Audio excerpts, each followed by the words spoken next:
बाहर में। 89 series note reachable जा रहा था तो मैं क्या करूं? हाँ,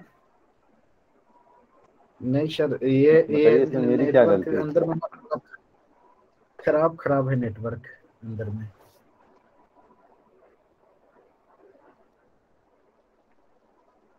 चलिए, तो कहाँ थे हम लोग?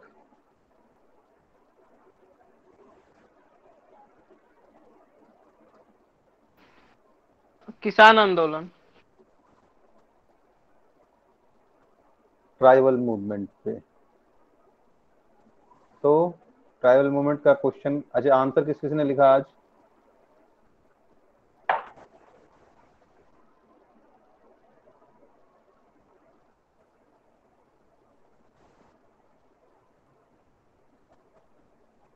आंसर किस किस लोगों ने सेंड किया है आजकल में आज?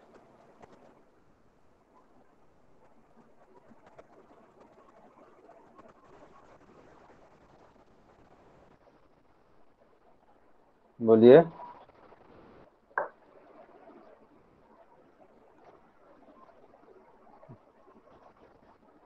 मुझे सुन पा रहे हैं?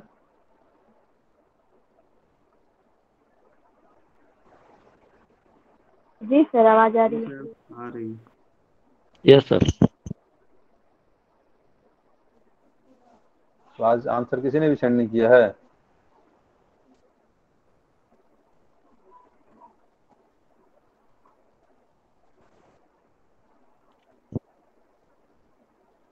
चलिए, तो आगे बढ़ते हैं और किसान मूवमेंट की बात करते हैं।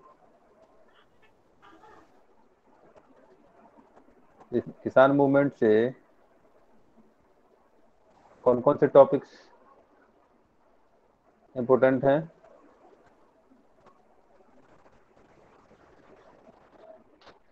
किसान आंदोलन से कौन कौन से टॉपिक महत्वपूर्ण हैं? टॉपिक तो लिखा दिया था ना? हाँ सर, टॉपिक लिखा दिए थे। चलिए,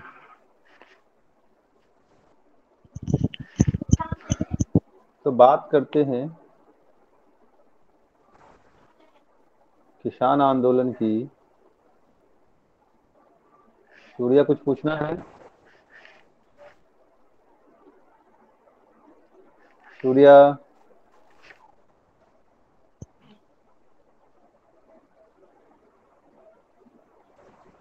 तो बात करते हैं किसान आंदोलन की। तो किसान आंदोलन की हम बात करते हैं तो आपको पता है कि बिहार सहित भारत में किसान आंदोलन की एक किसान आंदोलन का एक लंबा इतिहास रहा है और वो वर्तमान तक जारी है। भी राकेश टिकैत के नेतृत्व में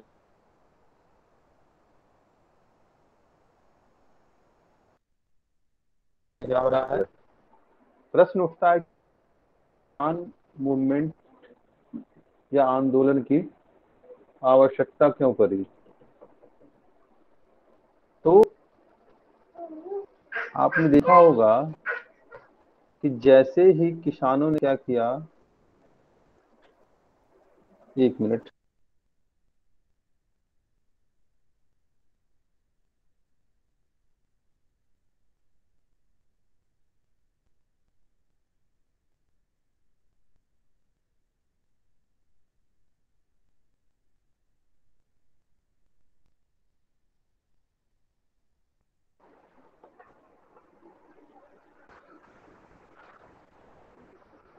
तो हमने कहा कि जब किसान मूवमेंट की बात करते हैं तो हमें जानना पड़ेगा कि आखिर किसान क्यों विवश हुए आंदोलन करने के लिए औपनिवेशिक सत्ता के खिलाफ।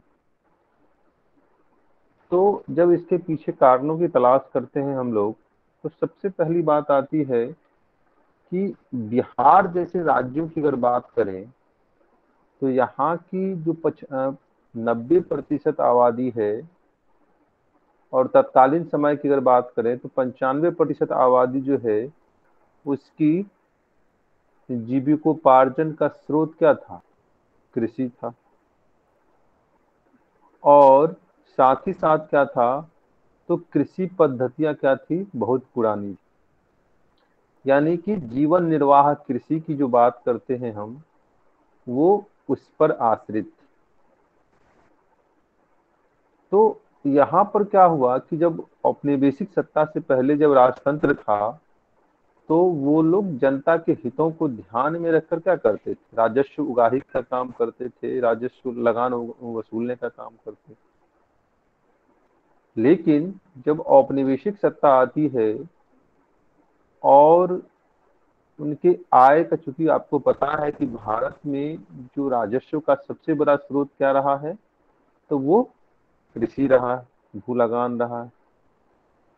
तो आप देखेंगे कि जैसे ही क्या होगा, 1757 के बाद औपनिवेशिक सत्ता का पदार्पण होगा, वो भू राजस्व को लेकर क्या करेंगे, निरंतर नीतियां बनाने का कार्य करेंगे और निरंतर भू लगान को ऊंचा रखने की कोशिश करेंगे, ताकि कंपनी की जो जरूरतें हैं उसको पूरा किया जा सके। और दूसरी तरफ कृषि में जो निवेश होना चाहिए, उस ओर उन्हें कोई मतलब, उससे उन्हें कोई मतलब नहीं, सिर्फ और सिर्फ क्या था, तो हमें इन प्रकार क्या करना था, लगान की वसूली करनी थी।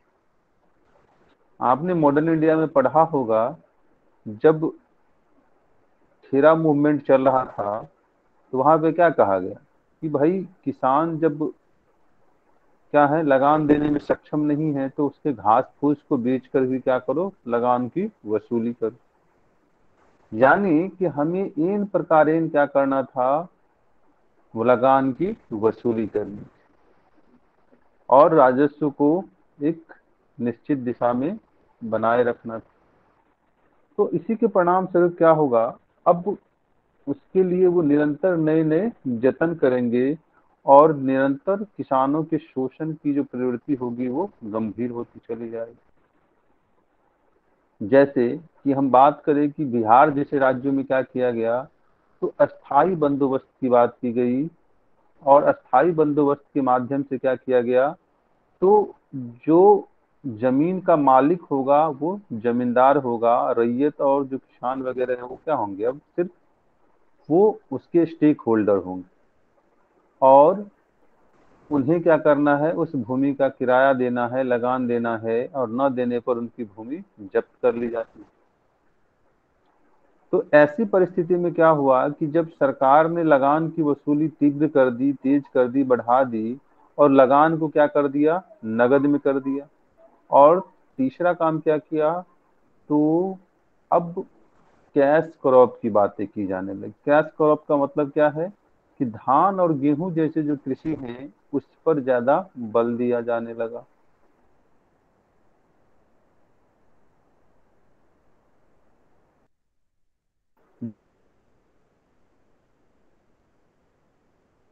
निरंतर कमती को बचाने के लिए और लगान को देने के लिए वो क्या कर लेंगे, साहूकारों और महाजनों के शोषण के दुष्चक्र में फंसते चले गए। ठीक है, तो ये चीजें जो हैं किसानों की, आप देखेंगे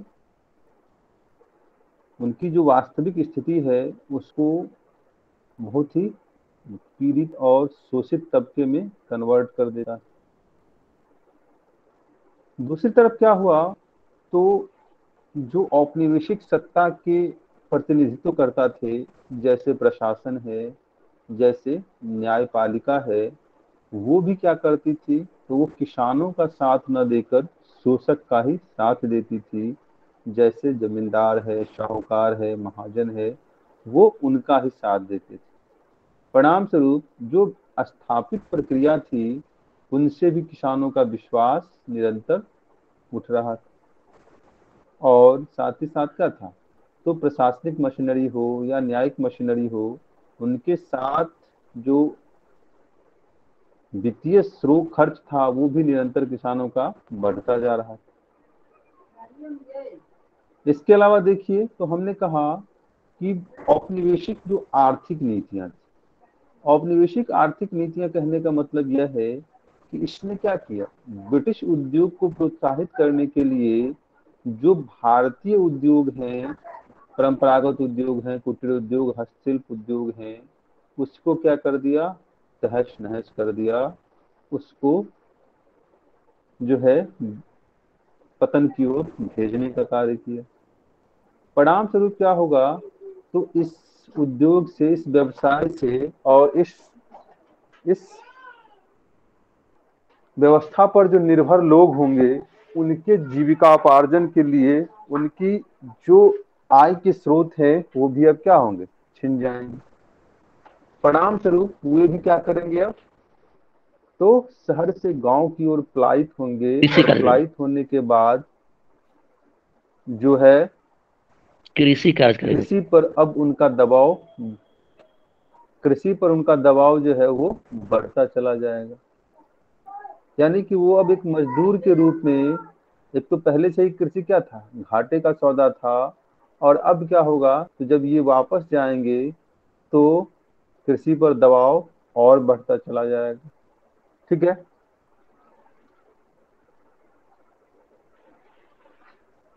इसके अलावा देखिए, तो हमने कहा कि किसानों को जमींदारों की दया पर छोड़ दिया जाएगा, उन्हें वहां क्या किया जाएगा, मनमाना लगान की वसूली की जाएगी। क्योंकि आपने पढ़ा होगा कि क्या कर दिया गया था, कि भाई एक निश्चित दर कर दिया गया था स्थायी बंदोबस्त में, कि हमें क्या करना है, 10/11 तुम मुझे दे दो राजस्व का, और 1/11 तुम्हें जमींदार को लेना है। लेकिन यहाँ पर क्या किया गया, तो जमींदारों के द्वारा अपने राजस्व को बढ़ाने के लिए, लगान की वसूली करने के लिए मनमाने प्रकार से किसानों का शोषण किया गया, लगान की वसूली की गई, और इसका लाभ सिर्फ जमींदारों को हुआ, न तो किसको, औपनिवेशिक सत्ता को हुआ, न ही किसानों को हुआ। इसके अलावा जो है, वो किसानों को मजबूर करते थे कि भाई तुम मुझे क्या करो, कोई ना कोई उपहार देते रहो, तुम मेरे यहाँ क्या करो, बेगारी करो, नहीं तो मैं क्या करूंगा, तुम्हारी जमीन से तुम्हें बेदखल कर दूंगा। और इस बेदखली से क्या हुआ, तो एक भूमिहीन मजदूर के रूप में वो बदलते चले गए। इसके अलावा इतना ही नहीं हुआ, अब जो किसानों की जो पैतृक संपत्तियां थी, जिसमें जब जमीन के अलावा जो घर हैं, जो मवेशी हैं, ठीक है, वो सब भी क्या हुए, तो ऋण जाल में, साहूकारों और महाजनों के शोषण में चले गए। और अंततः जो किसान है वो चारों ओर से निराशा के वातावरण में अपने आप को देखता है, और इसी व्यवस्था में वो क्या करता है, तो किसान एक आंदोलन के रूप में अपने आप को देखता है, आंदोलनकारी के रूप में देखता है।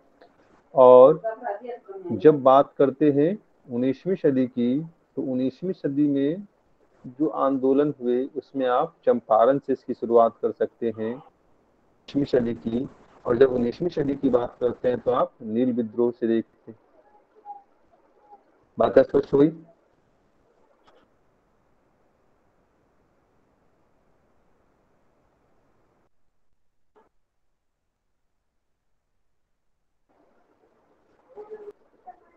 यस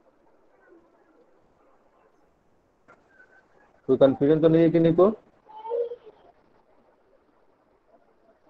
सर, लास्ट लाइन क्या बोले, फिर से बोल दीजिएगा।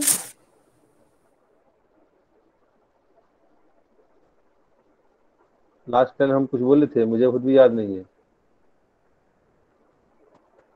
प्रीति, हाँ सर, एक था मुझे खुद भी 18वीं याद नहीं कि सदी, मैंने क्या लास्ट बोला लाइन उन्नीस में था। नील उन्नीसवीं विद्रोह के उन्नीसवीं बारे में सदी बता के रहे थे। अच्छा अच्छा, चंपारण ओके सत्याग्रह, सर। नील मैंने विद्रोह। कहा जब 19वीं सदी की बात करेंगे आप, तो वो नील विद्रोह की बात करते हैं, वहां से शुरुआत होगी। लेकिन जब हम बात करते हैं 20वीं सदी की, तो वहां चंपारण से आप इसकी परिचर्चा कर सकते हैं। ठीक है, ओके सर। चलिए, तो यहाँ से हम लोग आगे बढ़ते हैं और देखते हैं चंपारण सत्याग्रह, जो आपके एग्जाम के पॉइंट ऑफ व्यू से क्या है, महत्वपूर्ण है।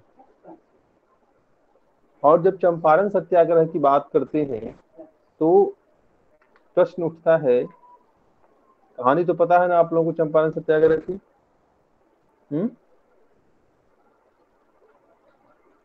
Yes sir. जी चंपारण सत्याग्रह की कहानी तो पता है ना? जी सर। क्या कहानी है? Yes sir. क्या कहानी है? कहानी कहानी यह है सर कि चंपारण में जो औपनिवेशिक सत्ता था उसके द्वारा जो है वहां पर एक कृषि कार्य करवाया जाता था जो खास करके नील की खेती पर केंद्रित था। और नील की खेती को जो है यूरोपीय बाजार में उस वक्त जो है कपड़ों की रंगाई में उपयोग होता था नील। और उसका उत्पादन जो है मतलब वहां पर करवाया जाता था। वहां के किसानों के से जो है बीघा में 3 कट्ठा खेती पर जो है जमीन पर जो है नील की खेती करवाना अनिवार्य कर दिया गया था। और इसे न करने पर जो है उन पर अधिक कर लगाया जाता था। और इसी इससे जो है किसानों की स्थिति जो है दिन ब दिन बदतर होती गई। अंततः जो है वहाँ के स्थानीय किसान नेता राजकुमार शुक्ल जो है इन इन मतलब कि घटनाओं से दुखी होकर लखनऊ अधिवेशन कांग्रेस के लखनऊ अधिवेशन के समय महात्मा गांधी से मिले और उन्हें यहाँ की दुखद घटनाओं के बारे में उन्हें अवगत कराया। अंततः हेलो सर, आवाज आ रही है? हाँ बोलिए आप। हाँ सर, तो अवगत कराने के बाद जो है गांधी जी जो है अंततः वो अ, आने पर राजी हुए। और आने के बाद जो है यहाँ की वस्तु स्थिति को जो है समझने का प्रयास किया। और जो है गांधी जी के नेतृत्व में यहाँ पर एक सत्याग्रह का प्रयोग किया गया। और यह सत्याग्रह जो है भारत के धरती पर गांधी जी के द्वारा जो प्रयोग में लाया गया पहला सत्याग्रह था। और इसमें उन्होंने मतलब जो है अंततः इस नील विद्रोह सॉरी सर यहाँ पर बड़ा ये अंततः जो है यहाँ पर आंदोलन के माध्यम से किसानों को हक दिलाने में सफल रहे। और काफी हद तक सफल रहे। यहाँ तक कि उन्होंने जो और भी टैक्स जो लिया गया था उसका 25% भाग जो है उन्होंने किसानों को वापस भी कराया। और यह जो है यह गांधी जी के लिए भारतीय धरती पर सफल प्रयोग रहा उनका। Yes sir. चलिए, तो बात करते हैं चंपारण सत्याग्रह। जब चंपारण सत्याग्रह की बात करते हैं तो आपको पता है कि चंपारण सत्याग्रह भारतीय किसान आंदोलन निर्णायक मोड़। वहां से क्या होगा तो आप देखेंगे कि जो आंदोलन की जो रणनीति होगी, आंदोलन के जो उद्देश्य होंगे, आंदोलन का जो संगठनात्मक ढांचा होगा, वो सभी में आपको गुणात्मक परिवर्तन दिखाई देगा। और एक संगठित स्वरूप के माध्यम से इस कालांतर के आंदोलनों को हम आगे बढ़ते हुए देखेंगे। अब प्रश्न उठता है कि चंपारण सत्याग्रह क्यों हुआ, क्यों गांधी को यहाँ पर हस्तक्षेप करने के लिए विवश होना पड़ा, क्यों यहाँ के स्थानीय किसान राजकुमार शुक्ल को गांधी से सहायता लेनी पड़ी। जब इनके कारणों की तलाश करते हैं तो आप पाते हैं कि जो पहली बात थी कि किसानों के लिए शोषण मूलक व्यवस्था थी। और किसानों का शोषण मूलक व्यवस्था क्या था? तो पहली बात थी कि तीन कठिया पद्धति की बात करते। और तीन कठिया पद्धति के माध्यम से क्या हुआ तो किसानों को अपने 1 बीघे खेत में से 3 कट्ठे पर क्या करना था? नील की खेती करनी। और नील की खेती से जो है किसानों को जो अपेक्षित लाभ होना चाहिए उस लाभ के बजाय क्या हुआ तो किसानों को हानि होने लगी। एक तो क्या हुआ, उन्हें उनकी जो फसल है उसका उचित मूल्य नहीं मिल रहा था। दूसरा क्या हुआ, तो न ही उचित मजदूरी मिल रही थी, और न ही यह जो नील की खेती है वो चंपारण की जो की भूमि है, चंपारण की भूमि उसके लिए अनुकूल थी या उपयुक्त थी। इससे क्या हुआ, तो भूमि की उर्वरा शक्ति कमजोर होने लगी। ठीक है ना। तो पहले व्यवस्था क्या थी, तो किसानों की जो शोषण मूलक व्यवस्था थी, जिसमें हमने कहा कि अंग्रेज मालिक, बगान मालिकों ने क्या किया था, तो किसानों से एक कॉन्ट्रैक्ट किया था, एक अनुबंध किया था, और अनुबंध में क्या था, तो 3 कट्ठिया व्यवस्था थी, जिसमें 3 कट्ठे पर नील की खेती करनी थी। और दूसरा क्या था कि किसान, जो भी किसान इस शोषण मूलक व्यवस्था से या इस अनुबंध से क्या होना चाहते थे, मुक्ति होना चाहते थे, उस परिस्थिति में जो गोरे बागान मालिक हैं वो क्या करते थे, उनसे मनमाना लगान वसूलते थे। तो ऐसी परिस्थिति में क्या हुआ कि अब किसान अपने भविष्य को बचाने के लिए, अपने अस्तित्व को बचाने के लिए क्या करेंगे, तो आंदोलन की ओर आगे बढ़ेंगे। तो पहला कारण था किसानों के लिए जो शोषण मूलक व्यवस्था थी। दूसरा कारण क्या था, दूसरा कारण था तो वैज्ञानिक कारण। और जब वैज्ञानिक कारण की बात करते हैं तो हम पाते हैं कि अब क्या होगा, तो जर्मनी अपने औद्योगिक क्रांति के बल पर नील के, प्राकृतिक नील के विकल्प के रूप में क्या करेगा, तो रासायनिक नील की खोज कर लेगा। और रासायनिक नील की खोज करने का मतलब क्या होगा, रासायनिक नील क्या होगा, सस्ता होगा। रासायनिक नील क्या होगा, तो पर्याप्त मात्रा में उसकी लोगों तक पहुंच होगी। और ऐसी परिस्थिति में क्या हुआ, तो जो प्राकृतिक नील है उसकी मांग क्या होने लगी, कम होने लगी। और जब प्राकृतिक नील की मांग कम होगी तो इससे भी किसानों को घाटा होगा, उसका शोषण होगा।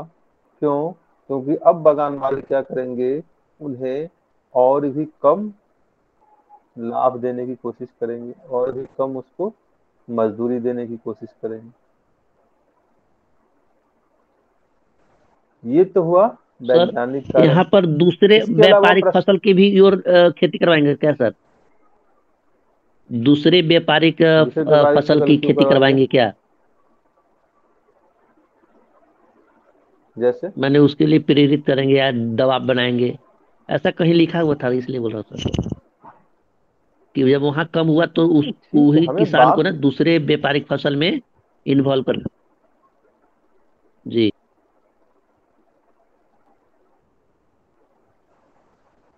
देख लीजिए एक बार, कोई दिक्कत नहीं है।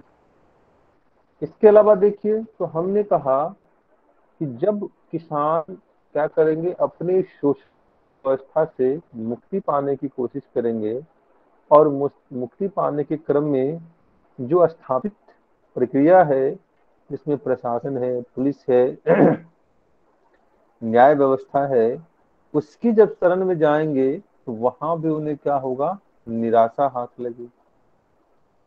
और ये जो प्रशासनिक मशीनरी है, ये जो न्यायिक मशीनरी है, ये भी क्या करेंगे, तो किसानों के शोषण के बिहाफ में मकान मालिकों का ही क्या करेंगे, समर्थन करेंगे, उनका ही साथ देंगे। तो इस परिस्थिति में जब किसानों को अपने शोषण से मुक्ति पाने का कोई क्या होगा, रास्ता नहीं दिखेगा, कोई विकल्प नहीं दिखेगा, तब वहां के जो स्थानीय किसान होंगे, पंडित राजकुमार शुक्ल, वो क्या करेंगे, तो इस समस्या के समाधान के लिए गांधी जी से मुलाकात करने के लिए चलेंगे।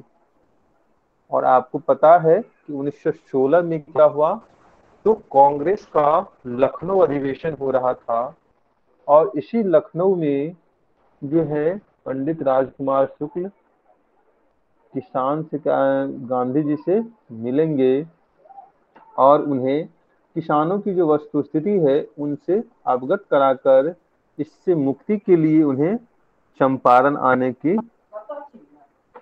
क्या करेंगे, आग्रह करेंगे। ठीक है, तो इससे क्या होगा, तो अब गांधी क्या करेंगे, 1917 में वो बिहार आएंगे। लेकिन यहीं पर क्या होगा, तो बिहार प्लांटर्स एसोसिएशन के जो मंत्री होंगे जे एम विल्सन, तथा तिरहुत के जो डिविजनल कमिश्नर होंगे कौन, तो मिस्टर मोरसेड कहते हैं, मोरसेड, इनके द्वारा क्या हो जाएगा, तो किसान गांधी के पदार्पण का, आगमन का विरोध किया जाएगा और उन्हें चंपारण छोड़ने के लिए कहा जाएगा। लेकिन गांधी क्या करेंगे, तो प्रशासन के इस अनपेक्षित सहयोग को, वो इस आदेश को मानने से वो इनकार कर देंगे। एक मिनट,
ठीक है, तो हमने कहा कि जैसे वो चंपारण की धरती पर आगमन होगा उनका, वैसे ही प्लांटर्स एसोसिएशन के जो मंत्री होंगे जे एम विल्सन, और तिरहुत के जो डिविजनल कमिश्नर होंगे मिस्टर मोरसेड, वो क्या करेंगे, उनके आगमन का विरोध करेंगे और उन्हें चंपारण छोड़ने का आदेश देंगे। लेकिन गांधी क्या है, तो गांधी यहाँ पर उनकी अवहेलना करेंगे, उनके आदेश की अवहेलना करेंगे।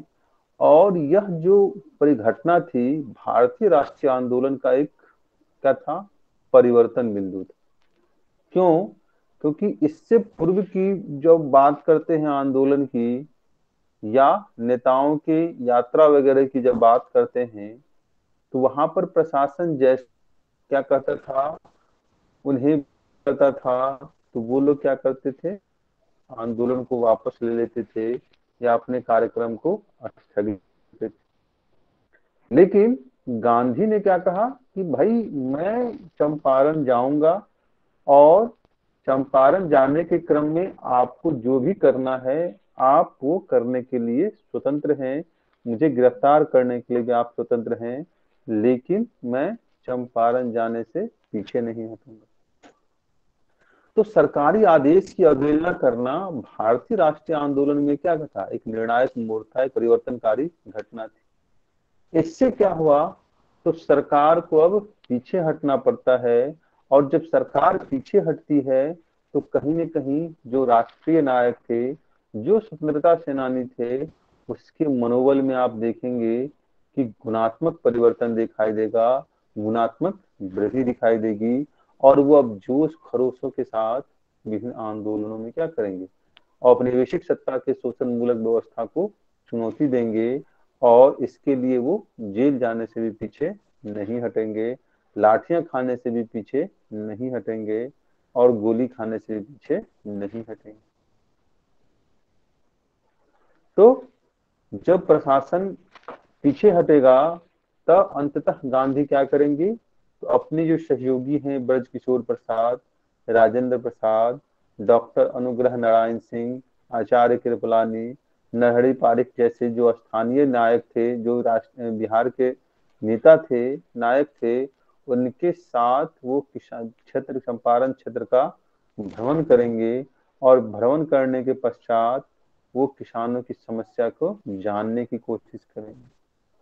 यानी कि चंपारण क्षेत्र के जो किसान हैं, वहां के जो निवासी हैं, उनकी वास्तविक स्थिति को उन्होंने क्या किया, बड़े करीब से देखा। और इस परिघटना ने गांधी की सोच, गांधी की रणनीति और गांधी की जो कार्य पद्धति है उसमें आमूलचूल परिवर्तन लाने का कार्य करता है।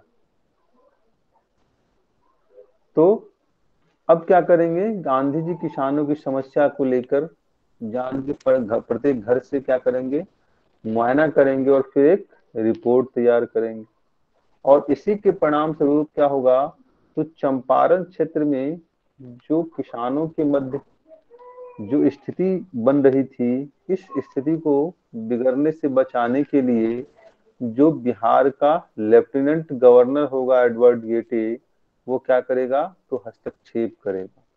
और हस्तक्षेप करने के क्रम में एक चंपारण एग्रीगेरियन कमेटी का गठन करेगा।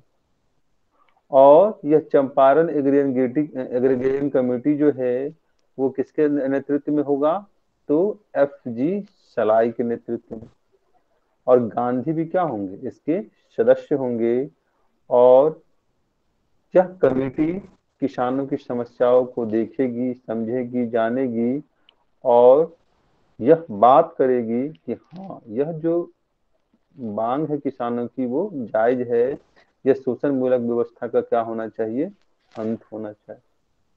तो इसी रिपोर्ट के आधार पर क्या होगा, तो 3-4 बातें सामने आएंगी जो परिणाम होगा किसका, चंपारण सत्याग्रह का। और वो परिणाम क्या होगा, तो तिनकठिया व्यवस्था को समाप्त कर दिया जाएगा। ठीक है। जो अनुबंध से मुक्ति के क्रम में जो बागान मालिकों ने अवैध वसूली की थी किसानों से, उसका 25% भाग किसानों को वापस करने की बात की जाएगी। और गांधी का जो चंपारण सत्याग्रह होगा वो सफल रहेगा। तो ये क्या थे, इसके परिणाम थे जिसमें हमने कहा तिनकठिया व्यवस्था, 25% लगान की वापसी और चंपारण सत्याग्रह की सफलता। बात स्पष्ट हुई? Yes sir. Yes sir. जी सर। कोई कंफ्यूजन यहाँ तक?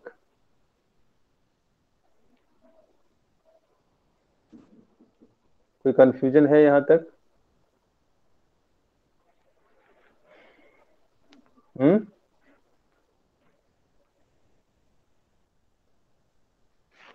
बोलिए।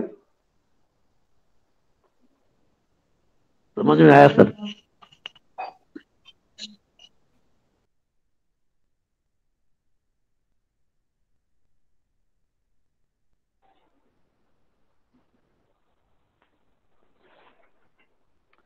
चलिए, तो अब बात करते कि किसान आंदोलन, चंपारण सत्याग्रह का महत्व क्या है।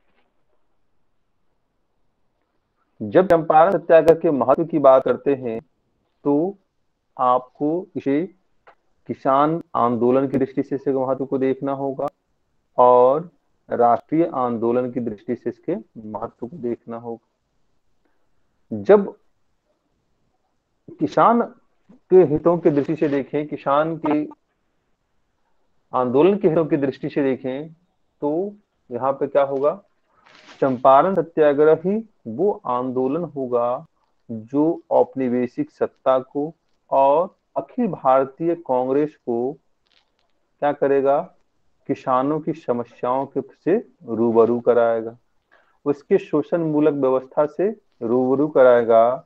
और परिणाम स्वरूप आप देखेंगे कि कालांतर में जो भी नीतियां बनेगी, कार्यक्रम बनेंगे, चाहे वो औपनिवेशिक सत्ता के द्वारा हो या कांग्रेस के द्वारा हो, वहां पर किसान की समस्याओं पर के प्रति, किसान के शोषण के प्रति, किसान के उत्पीड़न के प्रति एक संवेदनशील दृष्टिकोण और किसान के हितों को संरक्षित रखने का प्रयास किया जाएगा। बातें स्पष्ट हुई?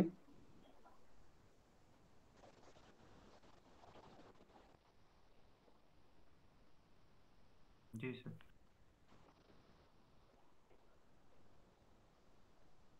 ठीक है। तो दूसरा देखिए, किसानों की दृष्टि से अगर बात करें तो हमने कहा कि इस आंदोलन के परिणाम स्वरूप क्या होगा।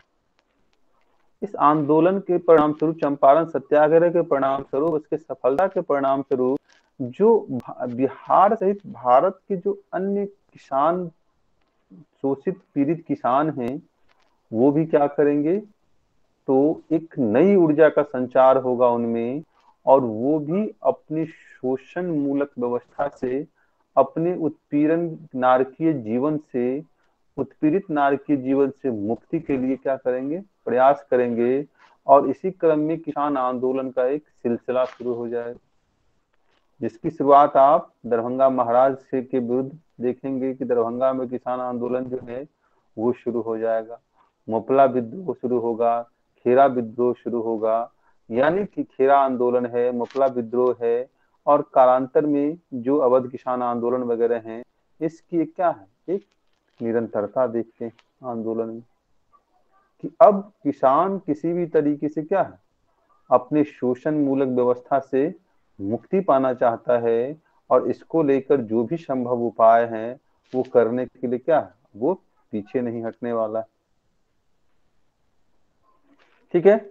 इसके अलावा देखिए, तो चंपारण सत्याग्रह ने क्या किया, चंपारण सत्याग्रह ने कई किसान नेताओं के उद्भव की पृष्ठभूमि तैयार की, जैसे डॉक्टर श्री कृष्ण सिंह हैं, डॉक्टर राजेंद्र प्रसाद हैं, अनुग्रह नारायण सिंह हैं, या सहजानंद सरस्वती हैं, नरहरि पारिक हैं, यानी जितने भी किसान नेता हैं राहुल संकरत्यान, उसकी उद्भव की पृष्ठभूमि, हाँ जो भी हैं, राहुल संकीर्तनानंद वामपंथी नेता थे, न कि किसान नेता थे। ठीक है सुशील? Okay sir. तो कहीं न कहीं क्या हुआ, तो किसान नेताओं का उद्भव होगा, जो क्या करेगा, तो किसानों की हितों को लेकर, किसान की समस्याओं से मुक्ति को लेकर क्या करेगा, एक संगठित प्रयास करेगा। और इसी क्रम में क्या होगा, तो चंपारण सत्याग्रह ने किसानों की एकता को लेकर, उसकी सांगठनिक क्षमता को लेकर, और उसकी राजनीतिक जागरूकता को लेकर क्या करेगा, तो एक सकारात्मक दृष्टिकोण, सकारात्मक ऊर्जा का संचार करेगा। और साथ ही साथ जब वो क्या होंगे, संगठित होंगे, जब उनका राजनीतिक अस्तित्व होगा, तो परिणाम स्वरूप उनकी जो शोषण मूलक व्यवस्थाएं हैं, उनकी जो मांगे हैं शोषण मूलक व्यवस्था से मुक्ति को लेकर, उसके प्रति औपनिवेशिक सत्ता के साथ साथ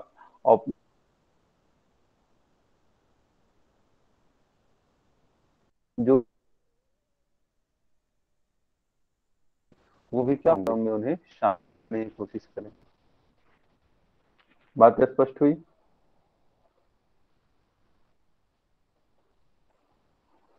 और इसका अंतिम फलाफल क्या होगा, तो अंतिम फलाफल आप देखेंगे, अखिल भारतीय किसान संघ की स्थापना के साथ साथ 1951 में जमींदारी उन्मूलन की बड़ी घटना। ठीक है।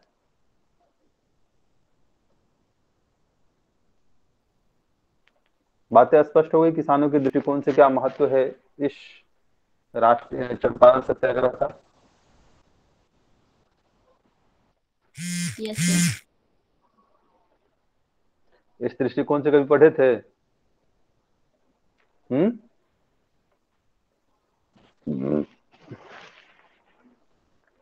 इस दृष्टिकोण से कभी पढ़ा था आप लोगों ने? नहीं सर। क्यों नहीं पढ़ा था? नहीं सर, जो बुक में दिया है वो पढ़ लिए, वही करते थे। मैंने तो बुक की ही बातों को रखा ना, कि नहीं रखा? अपनी बातें तो नहीं रखी है इसमें कुछ भी? अरेंज नहीं कर पाते थे।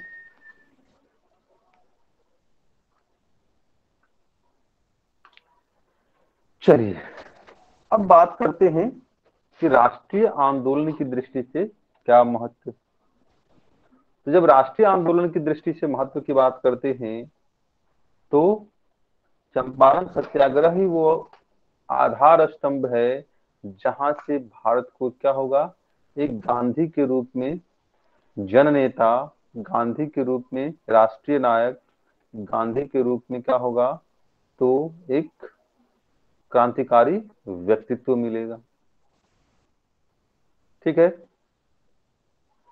चंपारण सत्याग्रह ही क्या वो आधार होगा जिसके माध्यम से आप देखेंगे कि कालांतर के जो गांधीयन मूवमेंट होगा, चाहे वो असहयोग हो, सविनय हो या भारत छोड़ो हो, उसके केंद्र बिंदु में गांधी होंगे, उसके सहयोगी के रूप में किसान हो।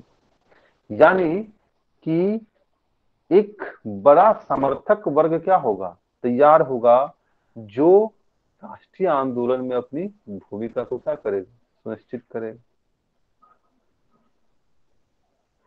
यहीं पर क्या होगा, वो हथियार मिलेगा जो राष्ट्रीय आंदोलन की दशा और दिशा को निर्धारित करेगा, और अंततः इन्हीं हथियारों के बल पर हम क्या करेंगे, तो भारत को आजाद करेंगे। और एडविन आइंस्टीन को कहना पड़ेगा कि क्या, कि आने वाली पीढ़ी सहसा यह विश्वास नहीं करेगी कि एक हार मांस का पुतला ने लाठी से अंग्रेजों को मार भगाया। मतलब कि यहीं से हम देखेंगे आप कि सत्य, अहिंसा और सत्याग्रह की जो राष्ट्रीय आंदोलन की जो रणनीति है, उसे आप यहीं पर मूर्त रूप लेता हुआ देखेंगे, यहीं पर उसको आकार लेता हुआ देखेंगे। जो क्या था, दक्षिण अफ्रीका से चलकर चंपारण पहुंचा था। ठीक है, इसके अलावा देखिए तो अब क्या होगा कि जैसे ही चंपारण सत्याग्रह सफल होगा, जैसे ही गांधी क्या करेंगे, तो यहाँ पर सविनय अवज्ञा करेंगे सरकारी आदेशों का, सरकारी नीतियों का, वैसे ही क्या होगा, तो अब भारतीय जनमानस में, भारतीय राष्ट्रीय नायकों में एक नई ऊर्जा का संचार होगा, एक नई जोशों और जुनूनों का क्या होगा, आगमन होगा। और वो अब औपनिवेशिक सत्ता के प्रति जो उनके मन में भय था, वो भय अब क्या होगा, पीछे हटेगा, और सत्य, अहिंसा और सत्याग्रह के मार्ग पर चलकर वो अपने उद्देश्य और अपने लक्ष्य की प्राप्ति को लेकर कुछ भी कर गुजरने को क्या होंगे, तत्पर होंगे। तो अंततः इससे क्या होगा, तो निरंतर एक एक कदम हम स्वतंत्रता की ओर आगे बढ़ने लगेंगे। यहीं से क्या होगा, कई सारे राष्ट्रीय नायकों को सेकंड लाइन लीडर की जो बात करते हैं, वो भी आपको यहीं से मिलेगा। और इसमें राष्ट्रीय, जैसे डॉक्टर राजेंद्र प्रसाद हो गए, अनुग्रह नारायण सिंह हो गया, नरहरि पारिक हो गया,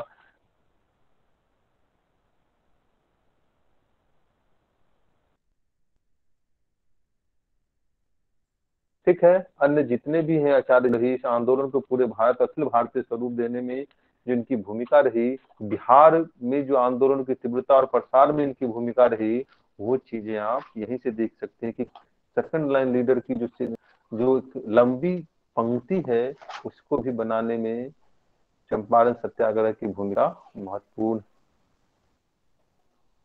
ठीक है, तो ये चीजें आप राष्ट्रीय आंदोलन की दृष्टि से इसके महत्व के रूप में देखते हैं। बात स्पष्ट हुई?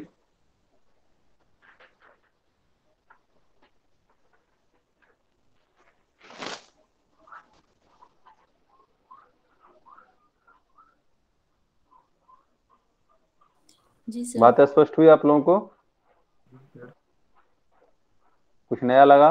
Yes sir. क्लास में कुछ नयापन लगा? रोचकता है क्लास में? Yes sir. चलिए, अब चंपारण सत्याग्रह से जुड़े हुए प्रश्नों को देखिए और बताइए कि इस क्रांतिकारी स्पीच के माध्यम से, इस ओजस्वी भाषण के माध्यम से और जो है इस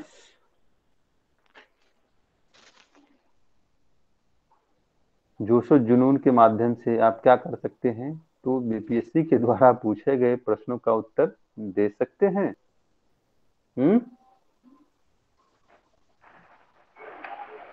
आलोचना सर। आलोचना तो यार एक ही लाइन है ना कि भाई किसानों के जो मांग है उसका पूरा क्यों नहीं गांधी ने किया, कहा कि पूरा लगान वापस क्यों नहीं करवाया।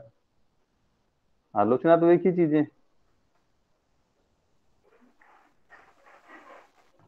ठीक है,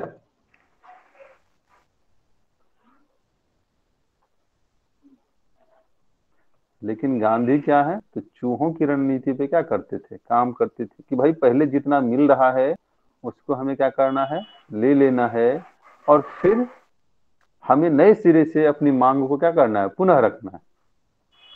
लेकिन वर्तमान का जो किसान आंदोलन है यही नहीं कर पा रहा है कि जो सरकार दे रही है उसको लेने में ही उसको क्या हो रहा है, हिचक हो रहा है।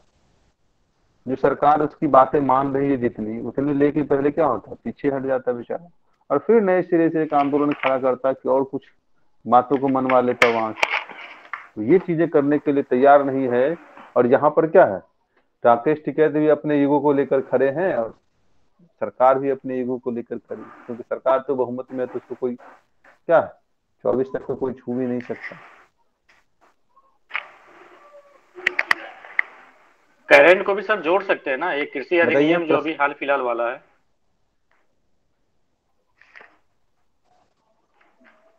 जोड़ सकते हैं, लेकिन उसको देखना होगा कि आप किस संदर्भ में जोड़ते हैं उसको, ये आपके राइटिंग स्किल पर डिपेंड करेगा। ठीक है जी।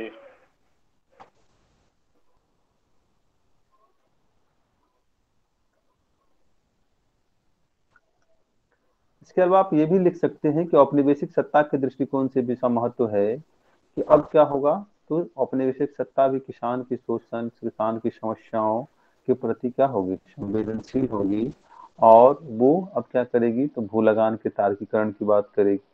अब क्या होगा, तो जमींदारों के द्वारा जो किसानों का शोषण हो रहा है उसमें क्या किया जाएगा, कमी लाने का प्रयास किया जाएगा।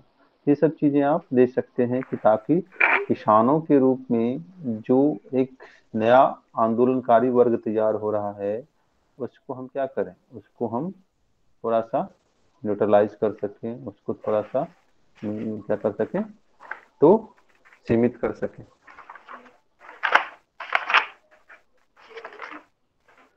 तो चंपारण सत्याग्रह के प्रश्नों को लिखने के लिए तैयार हैं आप लोग? बिल्कुल सर। कोई ऐसा प्रश्न जो समझ में ना आ रहा हो, जिसका उत्तर न लिख पाएंगे आप लोग? सर ये जो क्वेश्चन है, चंपारण सत्याग्रह स्वाधीनता संघर्ष का एक निर्णायक मोड़ था, तो इसमें आपने जो भी बतलाया वो सारे पॉइंट होगा?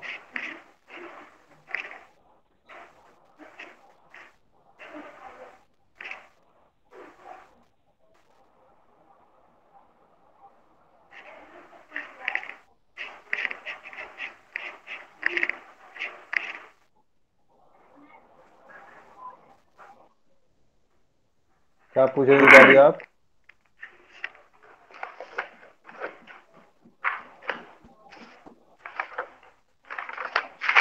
सर मैं बोली माइक थी ऑफ कर कि लीजिए, आपको कुछ नहीं पूछना है तो। चंपारण सत्याग्रह स्वाधीनता संघर्ष का एक निर्णायक मोड़ था, स्पष्ट कीजिए। तो इसमें सारे पॉइंट हो जाएंगे जो अभी हाँ आप बतलाए हैं? हाँ, जो महत्व का पॉइंट है वो चीजें आप लिख सकते हैं निर्णायक मोड़ में। निर्णायक मोड़ हो गया, परिवर्तनकारी बिंदु है, ये दोनों प्रश्न समूह सेम है। ठीक है ना? जी सर। तो इसमें और कौन कौन से हम पॉइंट लिख सकते हैं सर? जितना बताया गया उतना पहले लिखिए। जितना मैंने महत्व बताया ओके है सर। वो सारी बातें आप लिख सकते हैं इसमें।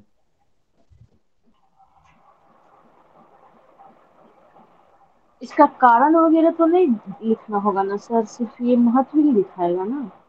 कुछ आपसे जो प्रश्न पूछा जा रहा है, मैं बार बार कह रहा हूँ कि आपसे चंपारण सत्याग्रह नहीं पूछ रहा है, आपसे कह रहा है कि भाई जी सर। चंपारण सत्याग्रह एक निर्णायक मोड़ था तो कैसे था, या परिवर्तनकारी घटना थी तो कैसे थी।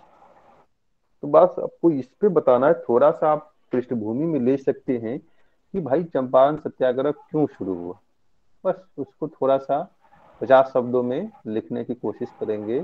और बाकी चीजों को आप, जो फोकस एरिया होगा आपका, वो परिवर्तनकारी घटना है या निर्णायक मोड़। बातें समझ गए सभी लोग? Okay sir.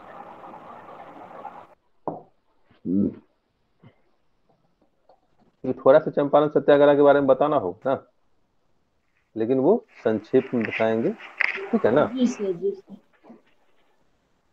जी सर। सर चंपारण सत्याग्रह और के कुछ? बारे में यदि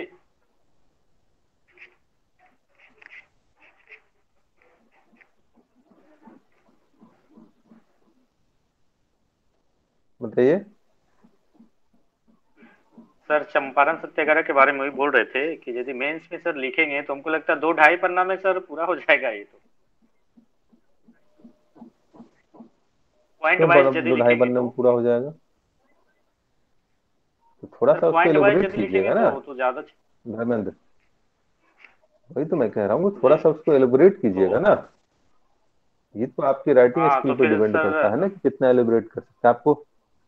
उसमें आपको देखिए, उसके परिणामों को भी शामिल करना होगा कि भाई यह पहला आंदोलन था जहां पर क्या हो गया, किसानों की मांग को लेकर सरकार क्या होती है, संवेदनशील होती है, और उसे पीछे हटना पड़ता है, और वो किसानों की जो शोषण मूलक व्यवस्था है उसको उससे मुक्ति की नीतियों को बनाते हैं, किसानों की 25% भू लगान की वापस की बात करते हैं। तो ये चीजें क्या है, कहीं ना कहीं एक परिवर्तनकारी घटना है ना, या निर्णायक मोड़ है ना।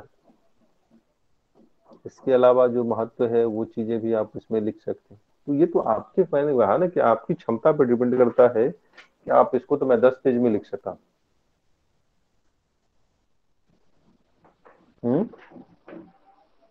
धर्मेंद्र, हाँ सर। तो चीजों को थोड़ा सा एलोबरेट करना सीखिए कि प्रश्न क्या है। मैं कहता हूँ कि आपकी राइटिंग स्किल तभी जांच संपूर्ण होगी जब आप क्या करते हैं, तिल को तार बनाना जानते हैं ना, और तार को तिल, हाँ, ये दो वही करना चीजें जब सीख पड़ेगा सर। लेंगे तो अपने जी। आप, तभी आप एक अच्छे लेखक बन सकते हैं, ठीक है ना। जी सर। और कोई प्रश्न है मन में कि नहीं, तो चंपारण सत्याग्रह को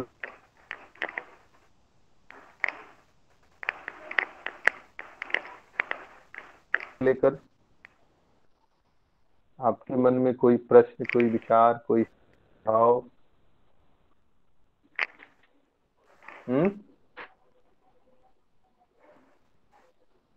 है कि नहीं के मन में, नो या सर। किन्हीं को चंपारण सत्याग्रह समझ में ना आई हो, कोई कोई पॉइंट समझ में ना आया हो,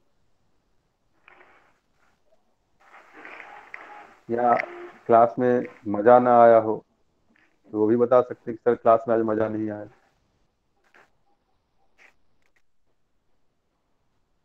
बहुत बढ़िया सर, बहुत बढ़िया, हम्म अच्छा लगा। और सर हम लोग में होता सर क्या है कि जब लिखने बैठते हैं सर, तो जैसे आप सब चीज बताए, सब तथ्य दिमाग में है, लिखते लिखते लिखते सर 1-1.5 पन्ना में खत्म हो जाता है। अब लगता है भाई नहीं कुछ, क्या लिखूं अब। शब्द भंडार कम होने लगते हैं सर। शब्द भंडार कभी पड़ जाते हैं। इसका मतलब ये है कि आपने क्या किया है, प्रॉपर टेक्स्ट नहीं पढ़ा है, ठीक है। हाँ सर, ये भी हो सकता है सर। क्लास की एक अपनी सीमाएं हैं कि क्लास क्या करता है कि आपको हर चीजों को समराइज करके बताता है। क्लास अगर पूरा करने लगे तो फिर चंपारण सत्याग्रह 5 दिन में खत्म होगा। तो ये चीजें नहीं कर सकते ना हम लोग। तो इसके लिए पहले क्या है कि जब भी क्लास में जुड़िए तो उस टॉपिक के जुड़े हुए सभी पहलुओं को अच्छे से समझने की कोशिश कीजिए, उसको अच्छे से रीडिंग करने की कोशिश कीजिए, ताकि जब क्लास से जुड़ें और जब टीचर स्पीच दे या वो बताए तो वो चीजें क्या हो, आपको लगे कि हाँ ये कहानी मैंने पढ़ा हुआ है, कहानी के रूप में वो आपके इमेज में, आपकी मेमोरी में वो बंदा चला गया। तो इसके लिए क्या है, तो आपको प्रॉपर टेक्स्ट बुक पढ़ना पड़ेगा, तभी आपकी जो शब्द भंडार है वो चीजें क्या होंगी, बढ़ेंगी। क्योंकि आपके विश्लेषण इसके की लिए जो बात है हो रही है ना, यहाँ एनसीईआरटी पर आपके फैक्ट्स एंड 9 फिगर की 10th वाला बात नहीं पढ़ हो रही लेंगे है। सर कि 11 12 वाला। सर सर आपके पास जो टेक्स्ट बुक है सब पढ़ लीजिए। Yes sir. ठीक है, देखिए टेक्स्ट बुक का कोई विकल्प नहीं है, उसको पढ़ेंगे तो इससे क्या होगा, नॉलेज बढ़ेगी, शब्द संरचना, वाक्य संरचना का पता चलेगा, शब्दों की विविधता पता चलेगी, ठीक है, शब्दों का भंडार पता चलेगा, तो सभी भाषा शैली बेहतर होंगी, तो बहुत चीजें। तो टेक्स्ट बुक को कभी छोड़िए मत, वो हमसे बड़ा ज्यादा साथी वो आपका है टेक्स्ट बुक। ठीक है, और कोई यस सर। प्रश्न है मन में?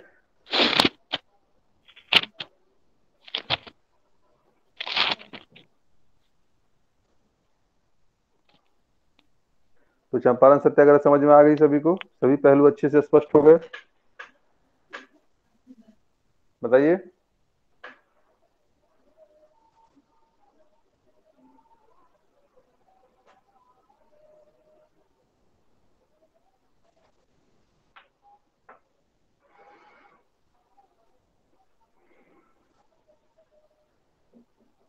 नहीं है ना कोई समस्या?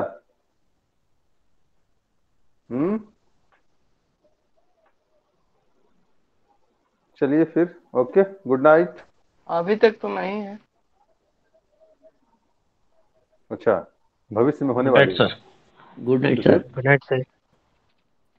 Good night sir. Okay, good night.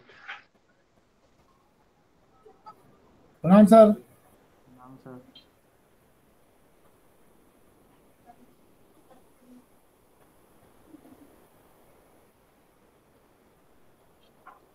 खुश रहिए सभी, एसडीएम बनिए। प्रणाम सर।